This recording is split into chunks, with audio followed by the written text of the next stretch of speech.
tukwaniriza ku There is Still Hope channel y'essuubi. Kale oli mulamu mulungi era omuza mulungi omukutu ogwa There is Still Hope, There is Still Hope 2 ale kutisha ne testimony bali kuwanga otugoberera kitundu kyaffe kyakubiri ky'olunaku olwaleero kama tukwebaza lwakaseera kano era omwoyo omutukuvu leka afuge okuyita mu Kristo Yesu omwana wa Katonda abeerera omulamu. Amina era amina. Nkulamusaako gwe wenna muganda wange mwannyinaze akugoberera ku There is Still Hope okola ky'amaanyi nnyo okubanga muganda ng'otugoberera okuyita mu Kristo Yesu. Kale waliwo obunabbi obwafulumye basomanyi linnya oba gwoba omwana mutubuulira Mukama yamuwadde obunabbi Uganda egera atandika okubanga eviibwako bapasita bwe muyita ababede abanene abo abalinga abanenenene bagenda atandika okuddayo ewa taata waabwe Kristo Yesu Mukama yamulaze namwanda okwolesebwa namugamba abo bonna abo mbatwala ndibba bajjako simanya bamu bulungi obamu bakoze balina bye bakoze bitali birungi yanyiza abatwala ku mpaka ekyo ogenda kyewulirira nga mwennyini akolaki tugamba kyeyogerera ninga yagambye Mukama yamulaze kanisa eyo ng'omukulembeze waayo nga yamundeeba City Victory Ndeba era mukulembeze wayo yani presiding Apostle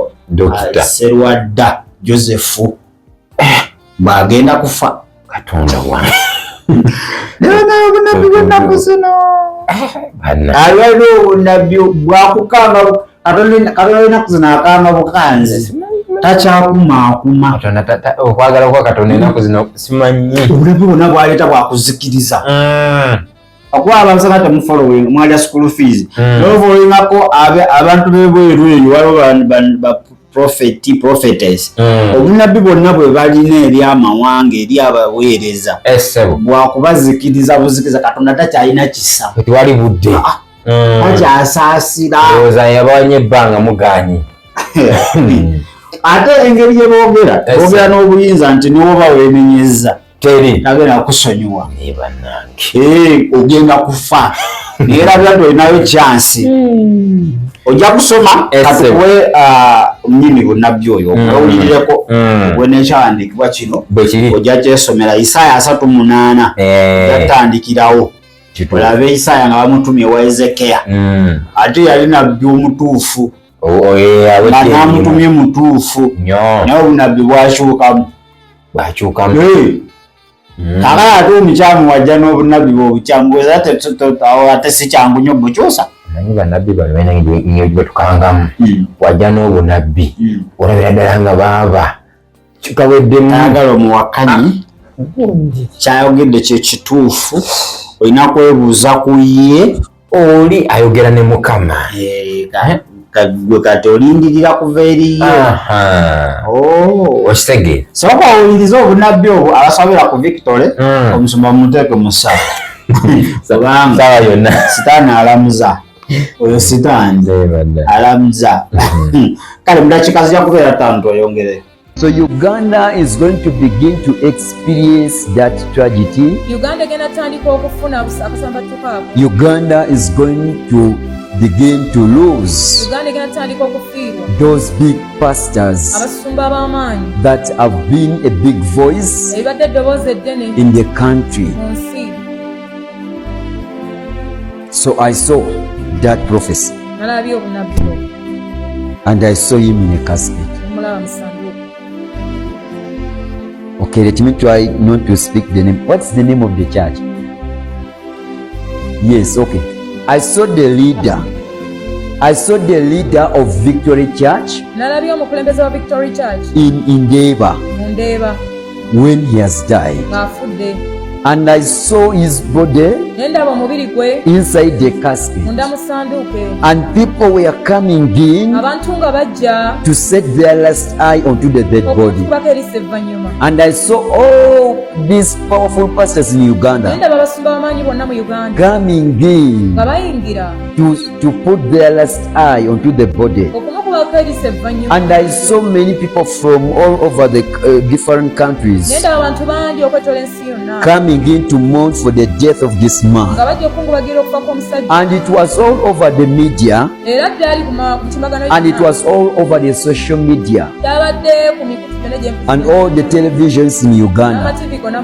And many government officials were coming in also to mourn for the death of this particular man, the leader of Victory Church. So I saw when I was standing around the casket, then the voice was telling me, I am the one who called him, and I poured my anointing upon his words. This is why when it comes to preaching, no one could preach the way he was preaching, because his words were already anointed. So whenever I could declare a word into someone's life, people could see that word, because I have been with him, but he has gone now. Then I turned around, then I saw different pastors. Professor Meo Kakande, Chobe Chiwewesi, Robert Kayanja, Lubega Grace, Namutebi, a lot of pastors. All of them came. No one was believing it. The entire church was crying. The entire church was mourning. So we pray for those people, because it's not the first prophecy.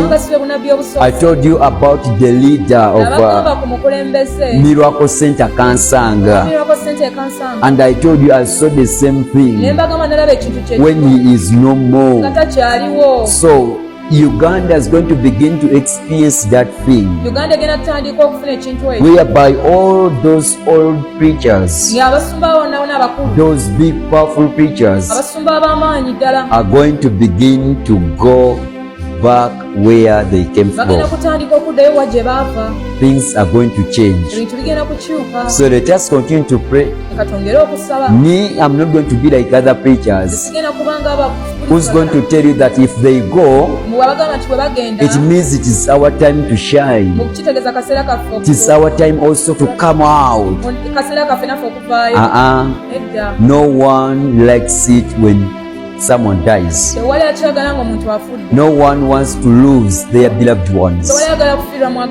So let's not turn their sadness into joy, but we have to mourn with them, because no one loves to lose their beloved ones. So we pray that by the time it happens, may God be already there to comfort his people and to guide them. It is going to begin to happen in Uganda, and it will never take long. If at all this one has gone, after something like 2 months, they will again say, even this one has gone. Even this one has gone. Even this one has gone. So we need to pray as a nation of Uganda, because those are the people who first brought the gospel we are walking in.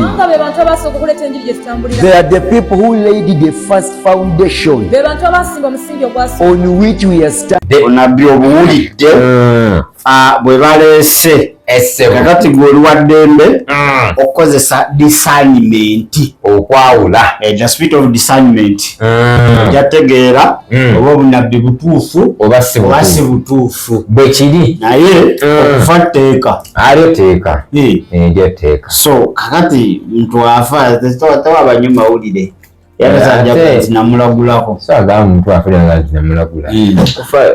So nekirala amikisinzeemu awo ndabye yaleese omusana ate n'agatamu ebizikiza by'abasumba. Akati nendaba omusumba gundi yazze ababaze nga obawulidde naye ale ndaba amikisinze. Akati nga ndanaamikisinga byonna bibeeraawo. Olina ekyandikwa kyotuwadde mu Isaaya 3:8.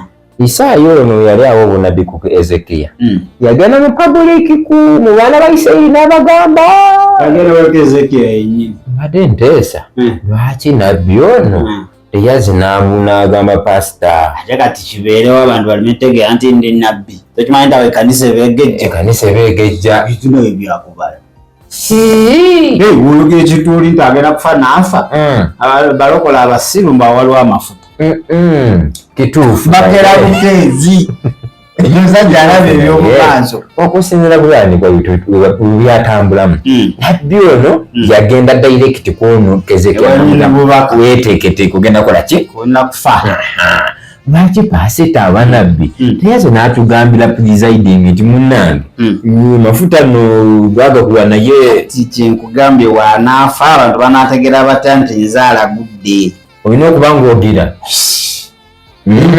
notegeera nti oyo nabbi yayogera yabitugambako naye nange nveyo mbagambe nze mukama njogera naye ate kyabandaze gweno olina kyoyagala okumanya mu bulamu bwo mukama alina kyagamba jangu kati nga nzijja nzuuno olwo obutuuse nabbi nange nsaba ondabemukko amagenda gange ondaba otya nsooka ondabemu nabbi ndabaamu tebagasibisa byayi wabula ziri kotapini batekesako bazisibisa sukulu bagasiba nebagaweta your destiny is just meandering gabuzabuza tegategereyo nawe gwe kenyini ogeza okujja togategeera akati nabbi nkoze ntya nzajja mukama nkanze nnyo naawe singa tobadde tozaano myezi musanvu nandibadde bagenda kusima kati nabbi nkoze ntya magenda kuba munange kyamazima mbonyebonye nnyo nkoze ntya okubanga ntereera andi bakuloze nnyo tolimbye nze kankuwe bandoga n'ennyindo n'eddako eno yokola byebiganda tolimbye oba obeerangayo otunze ku bogoya naye kyekyo kene kyennyini otunze ku nnyaanya olwo otunze ku nakati kituufu musajja wa mukama olaba akabala batunda gundi cabbage mbadde sikirowoozaako kale mbadde ndowooza ngene nsiba amazzi ag'ekikumi ngaatambula cabbage abamu amazzi mangi era mukama andaze nti oyo cabbage n'amazzi bibiri oyagala kukolako kimu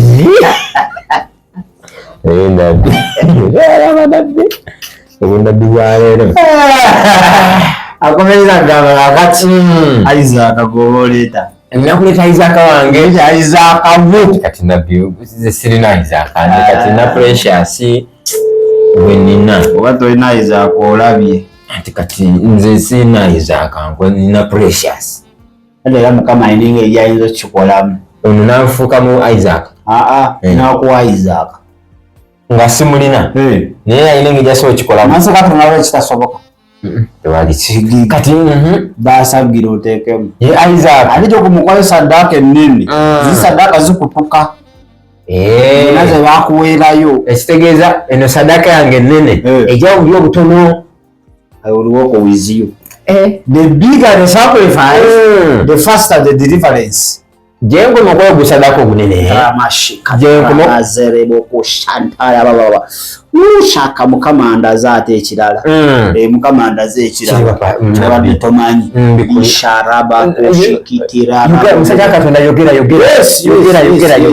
yogera kiki kyoyagala kikyo planning ekyo nze omukama anagala ekyo planning anti kituufu naye yogera kati olaba nabbi omukyala nze omukyala mulina rishataraba mulina mwereyo saddaaka ndaba magenda gena gemasire mashika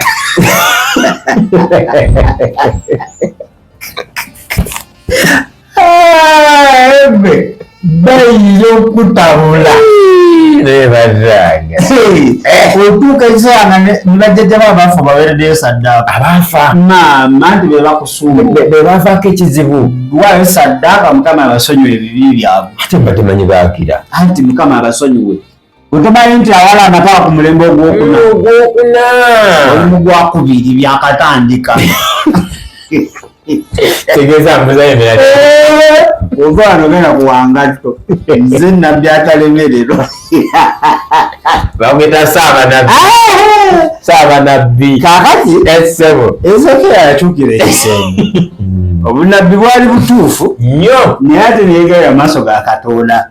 Mukama n'amwongerayo ki emyaka kakano kino kisoboka bwe kiri aposa akyalina ebyokukola naye manyi nana obunabbi bw'ennaku zino obunabbi bw'ennaku zino teragamba Mukama yandaze ng'ate olabira ekintu ekirungi nnyo era abasumba abalala naye mbi omwewo wa Mukama ono eyamutwala ku gundi eyo ku agiyise batya keesi lwaki teyamugamba amusabire addemu obulamu? Mukama yali asazeewo kyali kiwedde ate Mukama yamulaze nti buluvannyuma lwa myezi egyo tugenda kuba tuziika omulala ng'agenda abanene bwe abamalawo bantu bagenda kuggwa kyakalasi musajje ejjetto yaleese omugigi omuto ayagala ositula bannamukadde ayaka abakooye oba bujeemu oba ki oba bamaze emirimu gyabwe naffe tetumanyi okitegedde awo ngenda nkutegeera twalamuwadde dda okakasa bamuwulidde bamwongere wamma abasabira ku Victory wamma mwebaze Mukama ku lw'Omusumba ate mumusabire kituufu Mukama amwongere okubanga ate amuwa amafuta bwe kiri ate amuwonye emitego gy'omulaba esitaani gyonna gyamuteze kituufu nnyo kubanga Mukama tasanyukira okulaba ng'omuweereza waatyo era akomekereze mukomekereze etali ki ate nga sitaani abuzizza tageti ze nnyo ebirumba Omusumba kwayo level nebikukyalirako sekendi okubanga na simu nga bukyali mugire sikyasobola mugire ku 8 sobola obunabbi oba obulese abantu nga bawuniikiridde nabagamba gamba obutulese nange nga mwene tulwawunire tugamba kisoboka kitya okubanga okufa kwo naye tekikyali bunabbi kisoboka kitya banabbi bali muno ate ekinamusamba terakande naye najja ye ati nawe wabedde agambye abanene aje bayamikisinze akutte sikaali n'omusenyu agambye abanene n'abitabulira wamu okuba kwonoona obyo byokoze batebitegeerekeka kale ndoza tugakotolamu katono bwebwo obunabbi obutambula ennaku zino obunabbi obujja tebulina makulu kakati njagala ntegeeza omusajja oba omukazi oyo nga tetunaba kwetoloolamu nga tunaba kulina bunabbi bwabo waliyo bwayita Sserwadda is a source of prophecy ensuluko yensulo y'obunabbi kasoba n'oyo teweetaaga muntu tuweetaaga kulagulako kiba kiwedde oba n'oyo kyakoba omuso gakoba ti kyokoba mwami kyakoba kyenja nakyo buti musengwa kyakoba kyojja nakyo kyenja nakyo kale gamba Yesu nkwebaza olwaleero obulamu bwange gwe nnabbi wange asookera bayibuli eyogera negamba nali sinazaalibwa wadde okutondebwa olwammange wali wammanya nabbi kyasinga w'obulamu bwange era mukama waabwo omulokozi waabwo era nabbi waabwo tandika olwaleero okutuukira ddala emerero y'ensi nsaasire tali butuukirivu bwange ngose n'omusaayi omwoyo omutukuvu anuŋŋamye Kristo Yesu omwana wa Katonda amina kale katotolemu katono tukomawo njala tutunuulire ensonga lwaki ofuna nnyo ataka kyeki mu Luganda obulumbaganyi ensonga lwaki ofuna nnyo okulumbibwa nga naddala nga wakava mu kisiibo nga nakamala okusiiba abantu abo bafuna nnyo okulumbibwa ng'avudde mu kusiiba omuzungu kyayita backfire Olwesitera baakafaya. Baataaka direct ataaka. Byonna bisoboka. Either way. Leka kati ffe purposely today. Lwatunuulira. Lwaki ofuna nnyo okulumbibwa bwe kiri nga waakava mu kusiiba? N'amafuta gaba gaweze. Si amafuta gaba gakola bukozi bwegati. Kyala lwaki olumbibwa? Okuba kati omanyi ebintu bino bizibu. Okwagala okukasa nti omuntu oyo w'amaanyi olina okumusonga mukola bekyazza. Lwaki tomusongamu nga talina kyalina, omusongamu akutte akadaala. Wanaate talina kitomusoozeemu. Akuba kati bali tunayingira mu kusiira awala badayinza okukubira. Ne kaakati oyingidde ojjudde. Nze ndi mujjuvu. Ate awo bayagalidde ddala. Kale gakyekegera kubeera emu tukomewo ate tweyongereyo. Shalom. Weebale kulaba There is Still Hope. Okumanya ebisingawo tukubire ku 0752 34 14 47 oba ku 0761 08 83 15. Osobola n'otufuna ku email eya tishitv74@gmail.com. Eno ye There is Still Hope, channel y'essuubi.